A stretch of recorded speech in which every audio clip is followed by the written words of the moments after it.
एबे आसला जुक्त 2 परीक्षाफल प्रकाश को नहीं किछि नुआ सूचना जहाँ भी किछि सूचना मिली समस्ते जानी रखा जरूरी। चलतु आउे न करी फटाफट अपडेट जाना हेले पूर्व वीडियो को लाइक करी चैनल को सब्सक्राइब करी घंटी को दबाई ऑल रे क्लिक करी रखा जमार भी भूलु कहीं जहाँ भी किछि नुआ नुआ अपडेट आसूची एई चैनल माध्यम सर्वप्रथम देखा पाइबे। तेज चलतु आउे न करी संपूर्ण अपडेट उपर नजर पकेबा। माध्यमिक शिक्षा परिषद बा सीएचसी परिचालित जुक्त 2 परीक्षार द्वितीय पर्याय खाता देखा आरंभ हो सारी। आसंता 20 तारीख पर्यंत हेबाकु थिबा एई खाता देखारे समुदाय 8611 शिक्षक शिक्षयित्री नियुक्त होइछन्ति।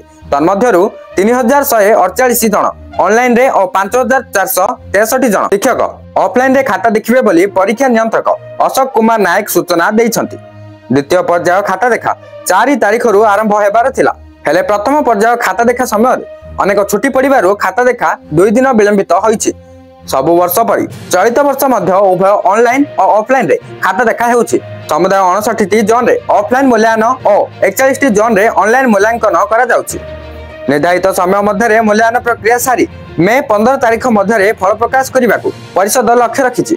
चलित वर्ष गोटे दिन में कला विज्ञान वाणिज्य और धंदामूलक परीक्षा फल प्रकाश पाइब बोली कहा जायछि। बर्तमान जहाँ भी किसी नुआ सूचना मिली मुझे आपको जन सारी वीडियो को शेयर कर समस्त पाखे अपडेट पहुंचाई दिंतु।